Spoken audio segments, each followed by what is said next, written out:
Alright, today we're at my brother's wood shop. We're gonna make a bowl out of a chunk of maple on a Dunlap wood lathe. So we're gonna start out by chucking up the wood. Alright, this here is a chunk of maple. It came from a log that I received. I cut it up, dried it out, sealed off the ends and let it sit out for a little bit. It probably could have sat a little bit longer, but I'm impatient, so we'll give it a shot. First, we'll mount the faceplate. I got a 3.5 inch faceplate. Mount that in with some, I use drywall screws. You can use wood screws. Some people are more picky than others. Find the center best you can.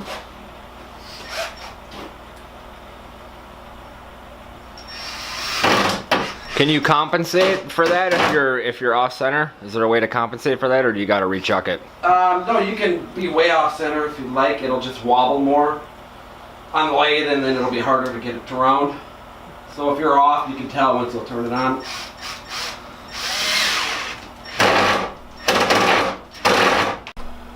Alright, now we're going to mount her on. The faceplate is on tight. Just screw it on. Tighten her down. Make sure it's on good. You don't want that thing flying off on you. Adjust the tool rest. I've got a long one here. I have a long one and a short one. Short one will be easier for getting inside the bowl later on. And then you want to put the tool rest, spin the piece of wood. You don't want that hitting your tool rest at high speeds. I did it before. It wasn't pretty.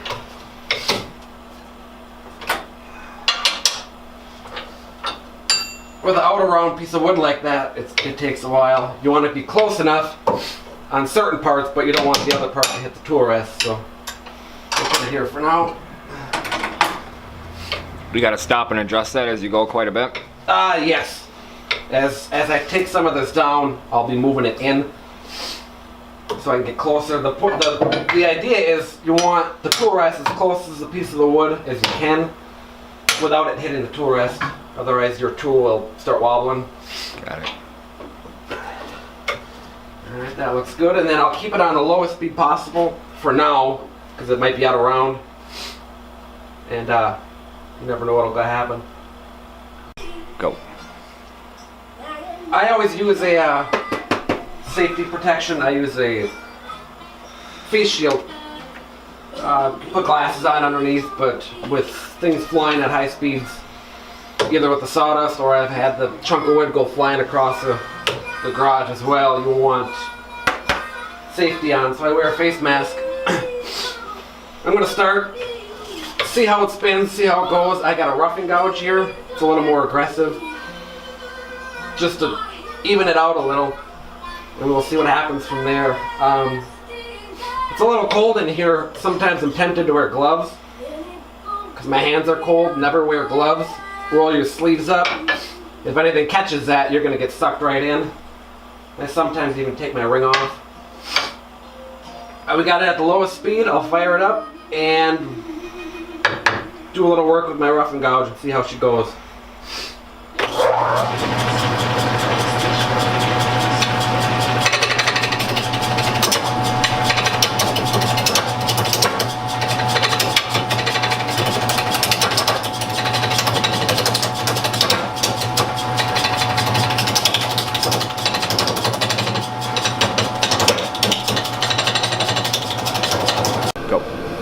Alright, I used the rough and gouge a little, and it didn't really seem necessary. It was getting kind of rough and gouge.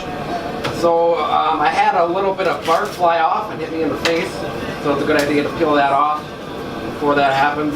I'm actually going to bring my tailstock in for now, just for a little more support while I round it out. And then I'll switch to a bowl gouge. to do a little more work. Pull it in, tighten it up. I'll keep it at low speed right now until I feel more comfortable and see how she goes.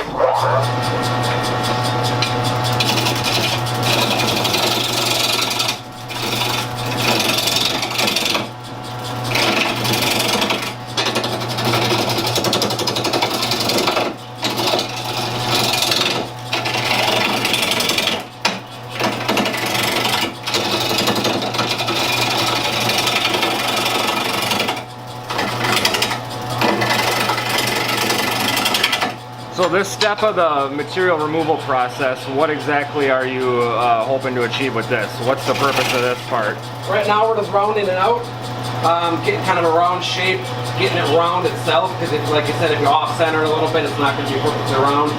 We'll round out the bowl, make it bowl shape, make it whatever shape you want. I'm just going to go with the regular one, I think. And then I'll pull that tailstock out, create a little recess in there to flip it around. Okay, so that's the back side of the bowl you're carving right now. That's the bottom side, yep. Yep.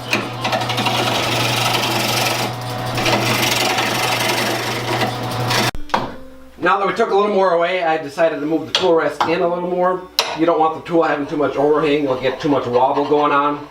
It might catch and then you'll have some problems.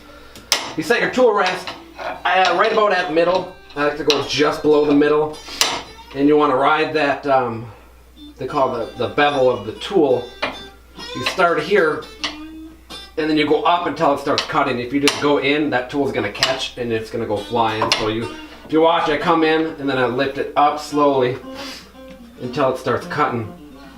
So every time you make contact, it's important to do that process? Yes, because like I said, if you go right in, it could catch that edge and then you'll go flying and it'll gouge out. You want to slowly move it up until it starts cutting. So I'm going to go ahead, round it out a little more, leave that tailstock in for support.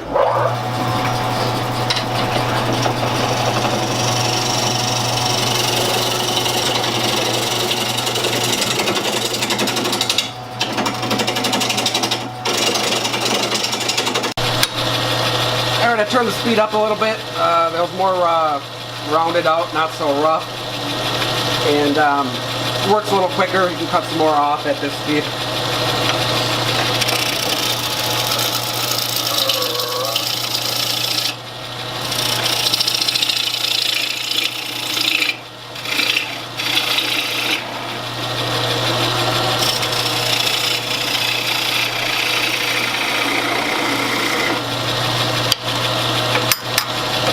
Now this is where it gets fun. You can kind of just go at it. It's already rounded out and you just shape it to where you want it. That's one thing I like about wood turning is you don't really have a plan a lot of the time. You just kind of dig in and then wherever you end up, you end up. Alright, I pulled the tailstock away now because I'm going to be working on the bottom here. It's just, now it's just connected with the faceplate. I actually did turn it up the speed a little bit more while the tailstock was in. And did a little more here. I'll be using the bowl gouge still, and we'll see if that works. I can always change the tool depending on what I want. But I'll take this away and then I'm going to create a little recess to fit the chuck inside of when I flip it around. So again, keep it right about at middle, maybe just below. I go ahead and give it a shot, and if I don't like it, I'll adjust it.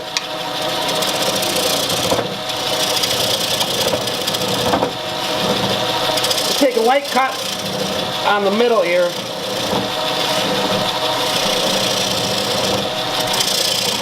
I'm going to try to create a flatter bottom for it to sit on, and then I'll create that recess for the chuck to fit in.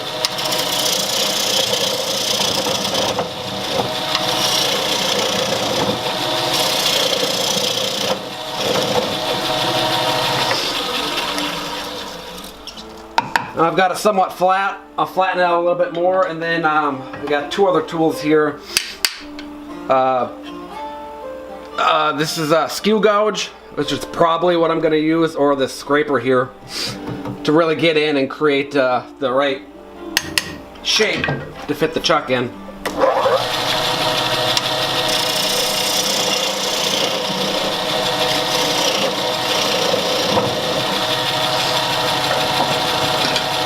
I just like to use the skew gouge. You go in there, create a flat bottom, and then it'll create that angle on the chuck. There's a slight angle in there, so when it sits in, it seats in there real nice. Start at the middle, and go out, go in or out, however you have to.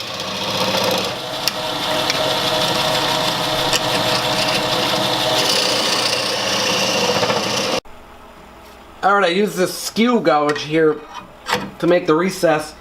You can either create a recess, you can call it recess, people call it other things, or you can create a tenon or a spigot which sticks out for the chuck. You can either open it up into here or you can close it in on the tenon. I like to do this, it's just preference.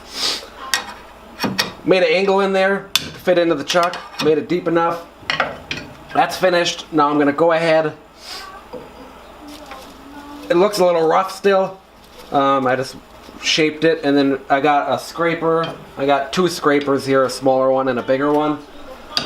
I'll turn it up to a faster speed, and then I'll run the scraper across it. It's less of a cutting tool, I would say, more of a finishing. It'll get those wood fibers gone, make it nice and smooth before the sanding. So I'll actually turn it up a little bit. Again, be careful because it's a faster speed if that thing comes flying off at you. And then with the scraper, I like to put it just below center point, the tool rest. And then you go in kind of straight and then do like a shear cut all the way across it. I'll move the tool rest as I do it and see what happens.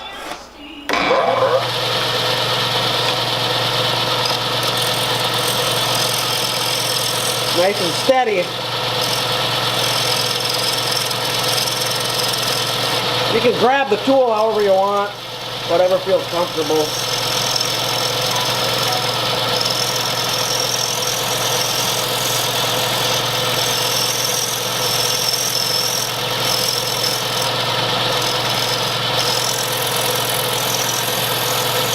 Nice little shavings coming off, that means you're doing it right. Move the tool rest, and then just kind of go over the whole thing and smooth it out. So,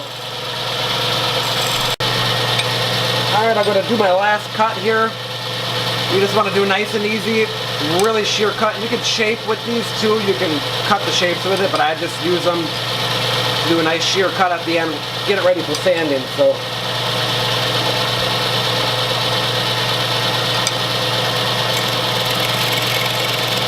nice and steady. All the way around.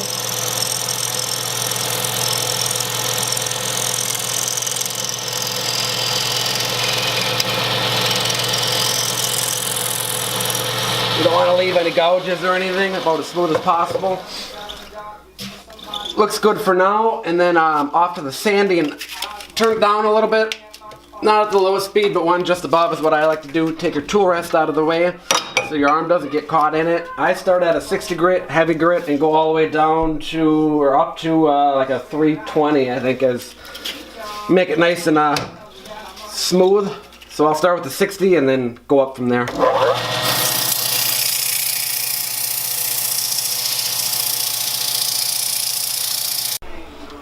Alright, I got her sanded down to 600 grit. Nice and smooth. Usually my next step here, I have a friction polish that I make. I would turn the lathe on and I would run it across while it's moving and finish the bottom right away, but this was not, I got impatient, it was not a fully dry piece. I checked it with my moisture meter and it's at right around 18%. You want the wood to be around 7, 8, 9% before you finally finish it off. So I will wait, do the other side, and then I'll try a technique which I've used before. I'll just pop it in the microwave and try to dry it out after it is hollowed out, and we'll go from there.